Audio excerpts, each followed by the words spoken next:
I have to tell everyone what my dirty secret is. Okay, well, I think everyone has a little bit of this, but maybe mine is worse. You are listening to podcast number 57 with Joette Calabrese at practicalhomeopathy.com. Thank you for joining us on today's podcast as Joette shares her experiences and insights into healing our families with homeopathy. As you just heard in the intro to this podcast, Joette's going to let us in on a little secret. Those of you who know Joette or follow her posts or podcasts might be a little surprised at what she has to share with us today. If you enjoy these podcasts, we'd love to hear from you. Drop us a note on our Facebook page or post a screenshot of this podcast on your social media platform using the hashtag Joette Calabrese Podcast. Your encouragement and willingness to help spread the message of homeopathy is central to our mission. And we may just feature your review on one of our upcoming podcasts.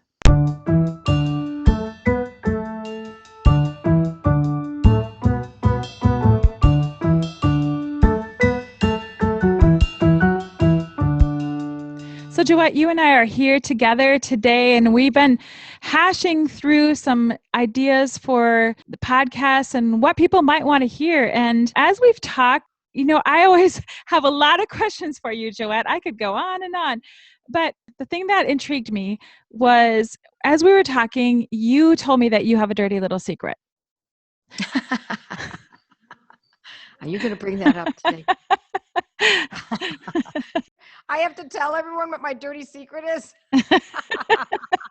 Yes, Joette. You have to tell the world.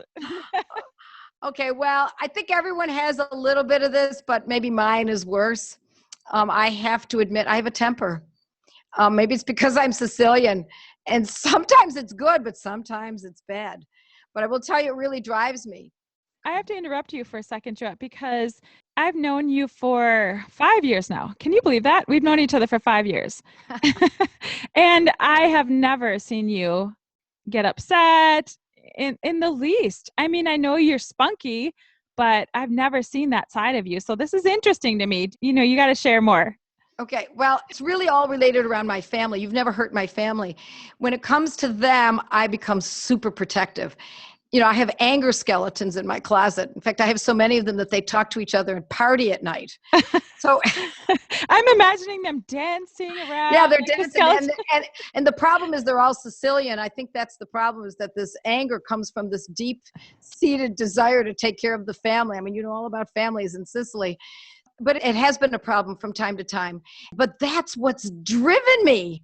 It has driven me to such resentment and anger when someone makes a medical mistake or declares something medically regarding one of my family members, and it really gets to my core. Well, that's understandable. Everyone has that component to their being. Well, yeah, but I've actually attacked doctors. Well, what do you mean attacked, Joette? I mean... Well, not physically, but I could tell by the look on my father's face when I've had to practically attack them when my father was around, that he was worried that I might just, lunge at them. But he was giving you that look like, Joette. Yeah, like, Joette, calm down, honey, calm down. I remember one time when my father was in the hospital, and I always stayed with him when he went in, and the doctor came in and said, we're going to give you the flu vaccine. And I said, no. My father's not going to get the flu vaccine. And he said, no, it's our policy to do that. And I said, no. You don't understand. We have a policy. We have a family policy. My father does not get flu vaccines. End of discussion. Now, if you have a problem with that, I'll get a cousin who's an attorney to make it clear to you. Because they've always got these policies. And as soon as someone hears policy, they think, oh, well, maybe I should back off. No. You come back, or I've always come back with, no, I've got my own policy. And my policy is bigger than your policy. Yeah, I was going to say. I just hired you, pal. Right. My policy supersedes your policy. That's right. There was another one. Another doctor came in once and told us about this study that my father could become a part of. And he was just trying to get himself published. I know what he was trying to do. And he turned to my father. I could tell that he was a little worried about me. Maybe I had said something before that I didn't remember, or he could tell by the look on my face or my arms that were folded and the scowl on my face. But he said, I would like you to be part of this study. Wouldn't that be a great thing for you to do, essentially? And before my father could even open his mouth, take a breath and say anything, I said, my father is not a lab rat. He will not be part of your study. And he backed off. And then went on to tell us about how important this, no, he will not be participating in your study. So we have to be like that sometimes. Now, had I thought that my father was going to have to go back to this doctor again and again, I maybe would have softened a little bit, but I knew he wasn't going to be seeing this cardiologist again. Because we do have to be careful. They have an awful lot of power, especially if it's over your children. That's when you don't argue. And I've talked about this many times before. So I'm making it sound like my dirty little secret of having this anger is only mine. But I think that everyone can develop this. And I think it's a good thing to develop. Because if we don't have a wound that's rubbed raw, then we won't come back fighting to protect the rest of the body or the rest of the person. So the deeper the wound is rubbed, the more equal on the other end is the anger and resentment and frustration. And even frustration is not good enough word as far as I'm concerned. Anger and resentment that we have to exert in ourselves in order to come up with the correct solutions. So if we don't have that deep why within us, then we're not ready to take those steps that we need to be bold, to be protective of our families. Yeah, had my life been filled with medical successes, had my eczema not been suppressed with steroids, had my asthma not been a result of taking decades of steroids, we could go on and on. Had all of those events not occurred in my life, and they were saying this, then I would say, wow, Dad, a study. You could be on the leading edge of a study. But I had a lot of experience seeing the medical foibles that were foisted upon my father and myself and my child and my mother, and it goes on and on and on. And I'd connected the dots years prior so that when another dot was being presented to us, I said, no more, we're done. And originally it was driven by curiosity. Gee, I wonder if there's another way to do this. It goes hand in hand with irreverence. And that's what I'm expressing now is irreverence. Because with irreverence fosters an open search for ideas. And that irreverence and respect for life. And so in a way you have to build your imagination. And everybody's got this. You just have to flex it. And imagination is part of the human spirit. It's the dynamism of the human spirit. So if you're trying to build your imagination, you want to imagine that you can take care of many of your family's ills. Maybe not all of them, but how about trying for 50%? So this is almost like a workout regimen. I mean, is that what you're alluding to? Yes, you're flexing your muscles. You know, years ago, I worked with this FBI agent, and I found it so fascinating because he taught me about muscle memory. And he said that when he went to bed at night, he put his pistol, honest to goodness, I think it was a pistol, I imagine that's what it was, that he had on his leg that he wore all day, and he would put it by his bedside in exactly the same place, in exactly the same position, every single day for years. He was trained to do that. So if something happened, all he had to do was reach over and grab it, and his finger went right into the placement, and his hand was holding it in exactly the posture it needed to be held.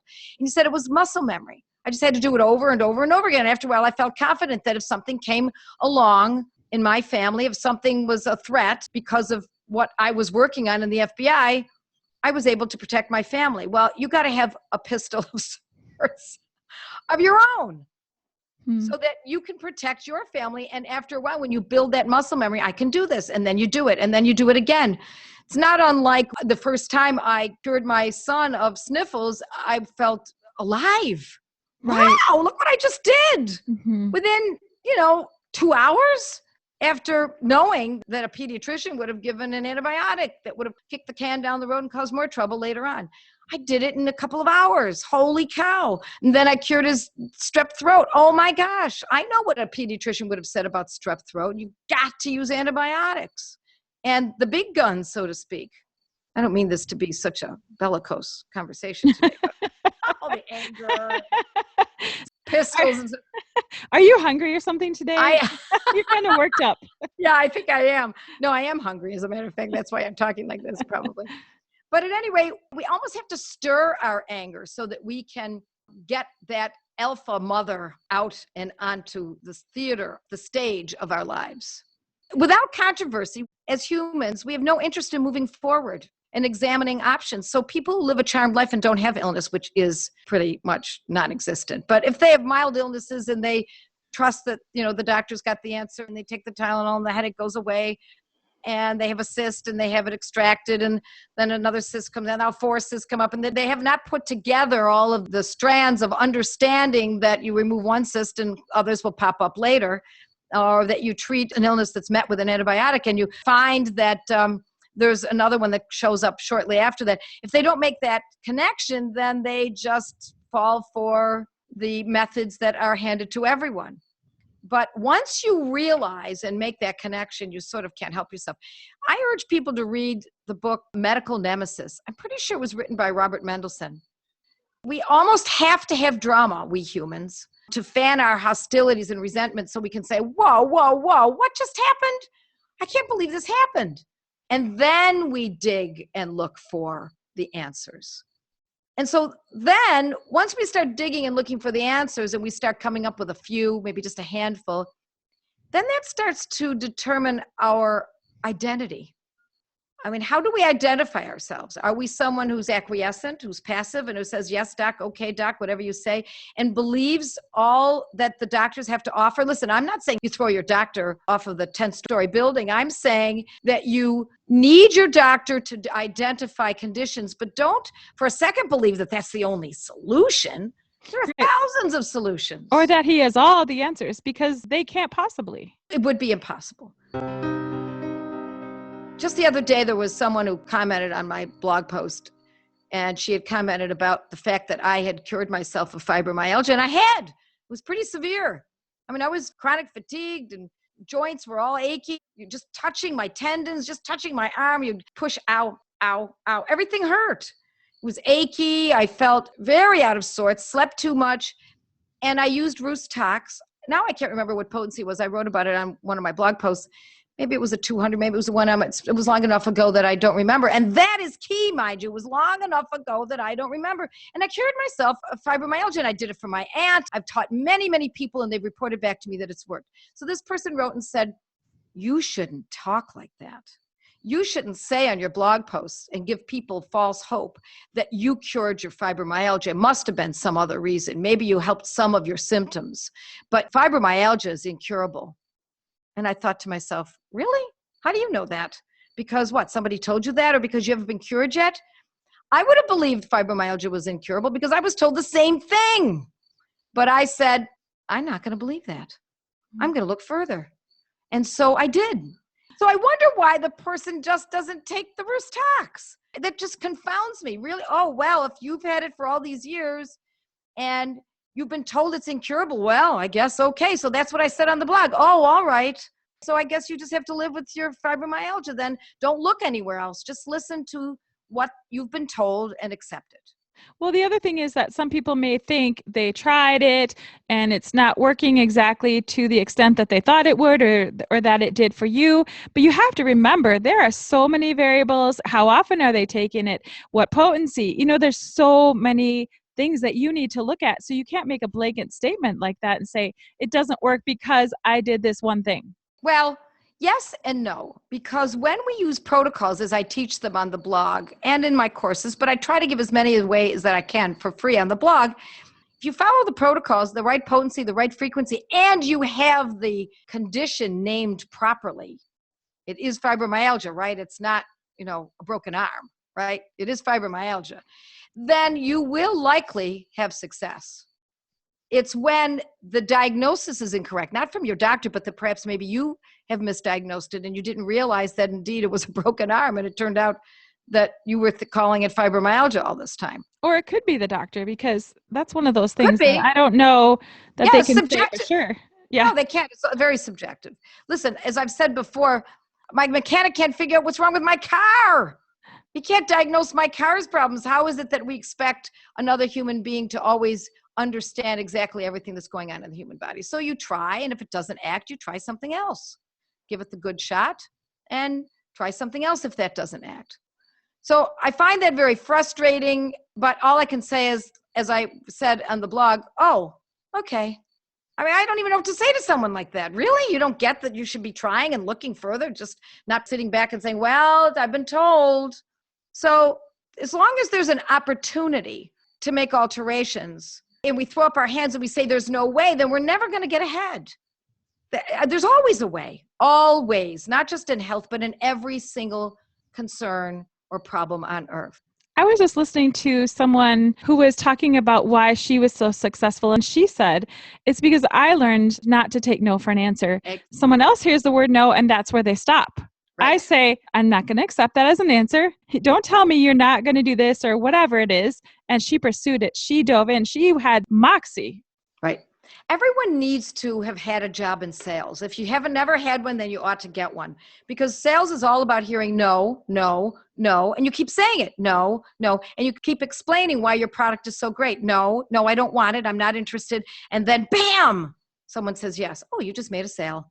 No one knows about all the no's you had to hear, but you become callous to it after a while. You don't even hear the word no. In fact, if you hear the word no, it should get your cockles up and get you thinking, oh, yeah? Yeah. I don't take no for an answer. You don't have to say that to them, but you think, that person thinks I can't do this. I'm going to do it. I'm going to show them and myself that they may never hear from me again, but I know that I can do this. And it takes that. So, Joette, do you think this is something that's innate in us or something that we need to learn? Well, I do believe it's the heartbeat of being a mother. You know, every quiver of our heart is dedicated to our families. But I don't know that everyone recognizes that by going to, quote, the expert, unquote, that we can still fight that off, that information that we got.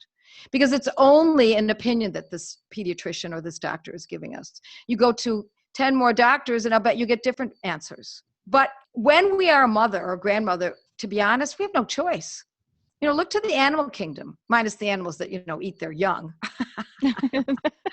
But besides those, we've all had those days, right?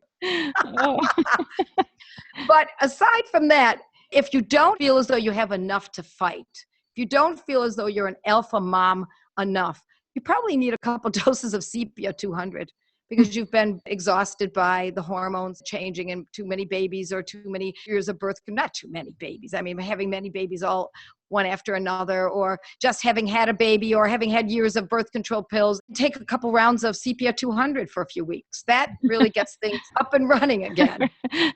Right. It's almost like you get caught in this web of, you know, busyness and life and kids and stress and you can't see clearly.